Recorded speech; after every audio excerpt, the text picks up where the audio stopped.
2 Raja-Raja 11, Atalia dibunuh dan Yoas menjadi raja.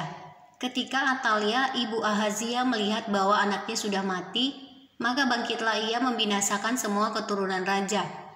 Tetapi Yoseba, anak perempuan Raja Yoram, saudara perempuan Ahazia, mengambil Yoas bin Ahazia, menculik dia dari tengah-tengah anak-anak raja yang hendak dibunuh itu, memasukkan dia dengan inang penyusunya ke dalam gudang tempat tidur, dan menyembunyikan dia terhadap Atalia, sehingga dia tidak dibunuh. Maka tinggallah dia 6 tahun lamanya bersama-sama perempuan itu dengan bersembunyi di rumah Tuhan. Sementara Atalia memerintah negeri dalam tahun yang ke-7, Yoyada mengundang para kepala pasukan 100 dari orang Kari dan dari pasukan bentara penunggu. Disuruhnyalah mereka datang kepadanya di rumah Tuhan, lalu diikatnya perjanjian dengan mereka dengan menyuruh mereka bersumpah di rumah Tuhan. Kemudian diperlihatkannyalah anak raja itu kepada mereka. Sesudah itu ia memerintahkan kepada mereka, inilah yang harus kamu lakukan. Sepertiga dari kamu, yakni yang selesai bertugas pada hari Sabat di sini tetapi mengawal di istana raja. Sepertiga lagi ada di pintu gerbang sur dan sepertiga pula di pintu gerbang di belakang para bentara penunggu. Haruslah mengawal di istana.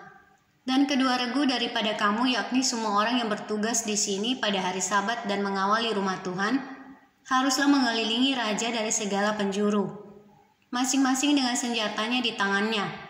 Dan siapa yang mendatangi barisan haruslah mati dibunuh, dan baiklah kamu menyertai raja setiap kali ia keluar atau masuk. Para kepala pasukan 100 itu melakukan tepat seperti yang diperintahkan Imam Yoyada. Masing-masing mengambil orang-orangnya yang selesai bertugas pada hari Sabat bersama-sama dengan orang-orang yang masuk bertugas pada hari itu.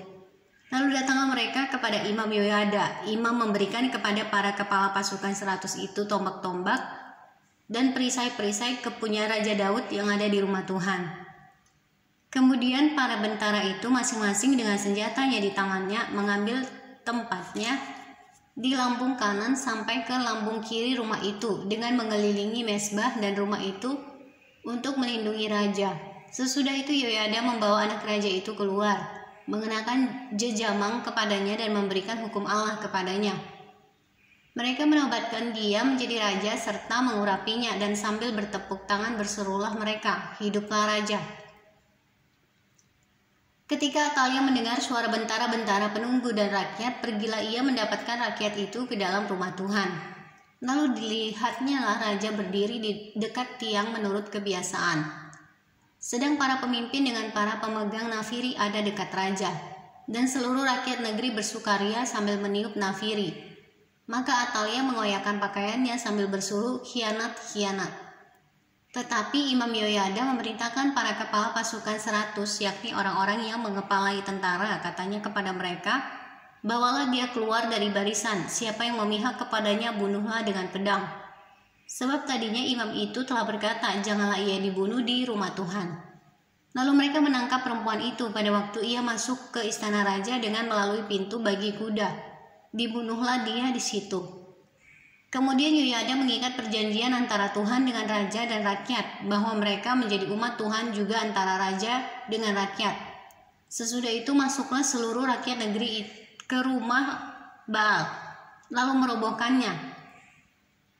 Mereka memecahkan sama sekali mezbah-mezbahnya dan patung-patung dan membunuh Matan, imam Baal, di depan mezbah-mezbah itu. Kemudian Imam Yoyada mengangkat penjaga-penjaga untuk rumah Tuhan. Sesudah itu ia mengajak para kepala pasukan 100 orang-orang Kari dan para bentara penunggu dan seluruh rakyat negeri. Lalu mereka membawa raja turun dari rumah Tuhan. Mereka masuk ke istana raja melalui pintu gerbang para bentara. Kemudian duduklah raja di atas tahta kerajaan. Bersukarialah seluruh rakyat negeri dan amanlah kota itu. Setelah Atalia mati, dibunuh dengan pedang di istana raja.